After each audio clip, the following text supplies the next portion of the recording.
Hello students, मैं Kamini Raria, assistant professor government law college Ajmer से।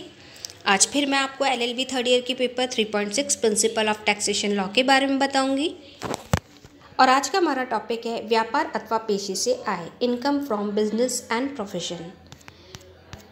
जैसे कि पहले का हमारा टॉपिक था various heads into which assemble income is classified for the purpose of income tax, यानी कि आयकर के प्रयोजन के करदायी आय की वर्गीकृत करने वाले शीर्षक कि वो कौन से शीर्षक होंगे जिनमें वो आय प्राप्त करेगा और वो टैक्स देगा, कर देगा।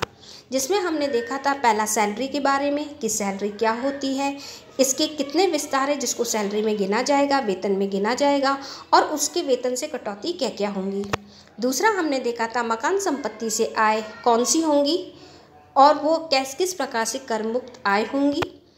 फिर मकान संपत्ति के वार्षिक मूल्य का निर्धारण किस प्रकार से होगा और उसमें वैधानिक कटौती किस प्रकार से होगी। आज की क्लास में हम देख रहे हैं इसका तीसरा हेड व्यापार अथवा पेशे से आय, यानी कि ऐसा कोई करदायी व्यक्ति जो व्यापार करता है या उसका कोई प्रोफेशन है, पेशा है और वहाँ से अगर वो आय प्राप्त करता है तो वो किस प्रकार से रहेगी।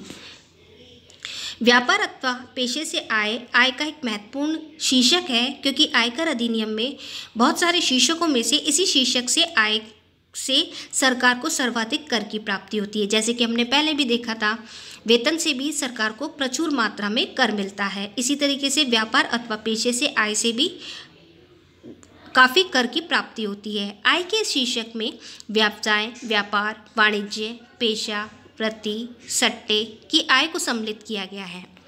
तो ये सब व्यापार अथवा पेशे से आय में मिली हुई हैं। फिर हम इसका टॉपिक देखते हैं व्यापार से आय, इनकम फ्रॉम बिजनेस।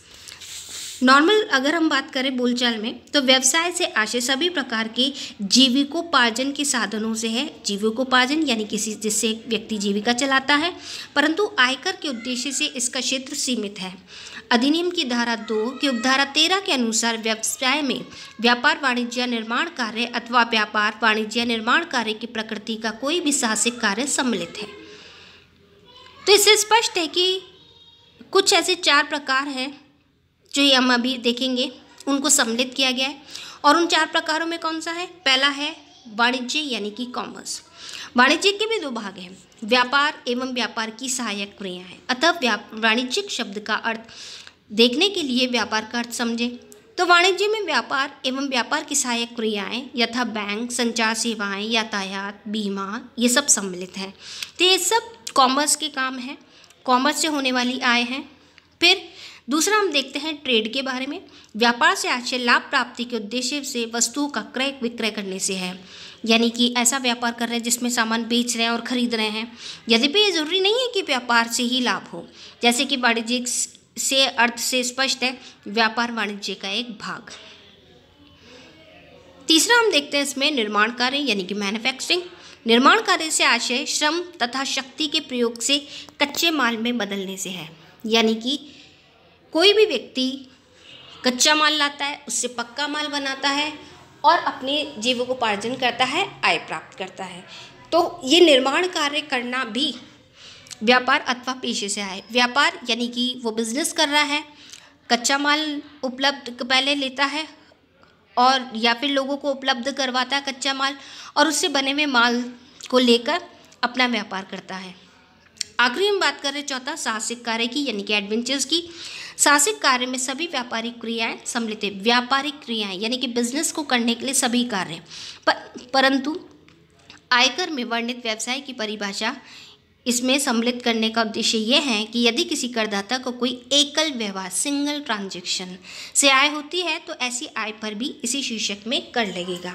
अब देखिए, एकल व्यवहार यानी कि सिंगल ट्रांजैक्शन, कोई एक व्यक्ति है जो साहसिक कार्य करता है और उससे आय प्राप्त करता है। अब वो कैसे कार्य, जैसे कि आपने सर्कस में देखा होगा, बहुत ऊंची कूद करते हैं, छलांग लगाते हैं, ऐसे कार्य करते हैं जो कोई दूसरा आम आदमी नहीं करता, क्योंकि वो एडवेंचर्स के काम हो गए। एडवेंचर्स आप भी समझते हैं, नॉर्मल बात करें तो बहुत ऊंची चढ़ाई, कुदाई और कूदने फांदने में ऐसे काम जो उसके खुद के एडवेंचर्स हैं। और अगर ऐसा काम करके वो अगर आय प्राप्त करता है तो इसको इसमें सम्मिलित किया गया है। दूसरा इसमें हम बात कर रहे हैं पेशा की, यानी कि प्रोफेशनल की। पेशे से मतलब ऐसे कार्य से जिसमें उच्च शिक्षा, बौद्धिक क्षमता एवं अनुभव की आवश्यकता होती है। जैसे देखिए, प्रोफेशन में एक चीज़ इसने जोड़ दी है, उच्च शिक्षा, यानी कि हायर एजुकेशन होनी चाहिए और उसकी बौद्धिक क्षमता, नॉलेज होनी चाहिए। जैसे कि वकील, doctor, architect, engineer, chartered accountant, इनकी क्या है, उच्च शिक्षा भी होती है और बौद्धिक क्षमता भी होती है। अधिनियम की धारा 2 उपधारा 36 में पेशे की परिभाषा न देकर केवल ये कहा गया है कि पेशे में व्यवसाय सम्मिलित है। पेशे में व्यवसाय सम्मिलित है, यानी कि जो हम काम कर रहे हैं, जो हमारा पेशा है, वही हमारा व्यवसाय है। जैसे कि पेशा है किसी का डॉक्टर का, तो वो मरीजों को देखेगा, बदले में आय प्राप्त कर रहा है। वकील है, अपना कार्य कर रहा है, वकालत कर रहा है, कानूनी सलाह दे रहा है, डॉक्यूमेंट्स बना रहा है, बदले में वो आय प्राप्त करता है। इसी तरीके से इंजीनियर, आर्किटेक्ट की बात करें, इसमें मैं आपको एक केस बताती हूँ। इंडियन मेडिकल एसोसिएशन बनाम VP शांता का 1996 का केस है।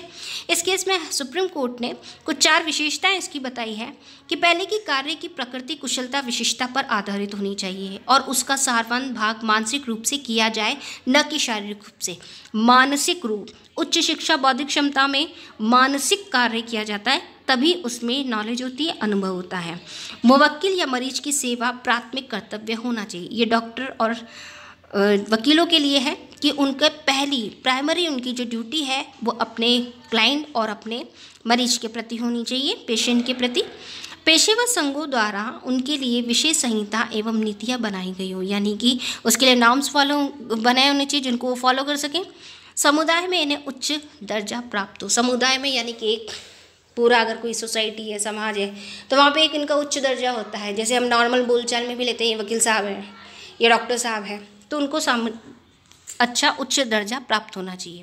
इस प्रकार पेशे में ऐसे कार्य सम्मिलित किए जाते हैं जिनमें बौद्धिक कुशलता को आवश्यकता होती है अथवा ऐसे शारीरिक श्रम की आवश्यकता होती है जो कार्य करने वाले व्यक्ति की बौद्धिक कुशलता द्वारा नियंत्रित हो। यहाँ ये याद रखने वाली बात है कि व्यापार शब्द पेशा शब्द की तुलना में व्यापक अर्थ को प्रकट करने वाला है। व्यापार, क्योंकि व्यापार तो बहुत सारा हो सकता है और इसलिए सभी पेशा व्यापार होते हैं, किंतु सभी व्यापार को पेशा नहीं कहा जा सकता, क्योंकि व्यापार तो कपड़ों का भी होता है और भी चीज़ों का होता है, लेकिन वो सब पेशे नहीं है।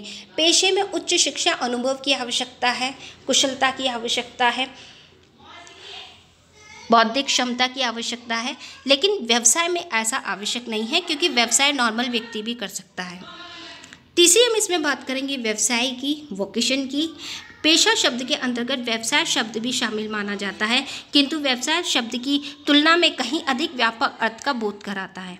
इसे एक ऐसे कार्य के रूप में समझा जा सकता है जिसमें कि एक व्यक्ति नियमित रूप से नियोजित है, जैसे खाती, लोहार, धोबी, सुनार आदि का कार्य। व्यवसाय में अधिक प्रतिष्ठा वाले कार्य में संलग्न व्यक्तियों की आय में सम्मिलित है, जैसे कि गायक, संगीतज्ञ, लेखक, पुजारी, खिलाड़ी, नर्तक आदि की आय। तो व्यवसाय उनका वोकेशन ही ये है, उनका काम ही ये है कि वो ये वाले सब काम करें। जैसे कि इसमें दे रखा है गायक, संगीतज्ञ, जो सिंगर है वो सिंगिंग करता है, व्यवसाय, अरे भाई उसका वोकेशन ही ये है। संगीतज्ञ है, कोई लेखक है, लिखता है, किताबें लिखता है, कोई लेख लिखता है और बदले में आय प्राप्त करता है। खिलाड़ी है, खेलता है, नर्तक है, डांस करती है, ठीक है, और उससे आय प्राप्त करती है।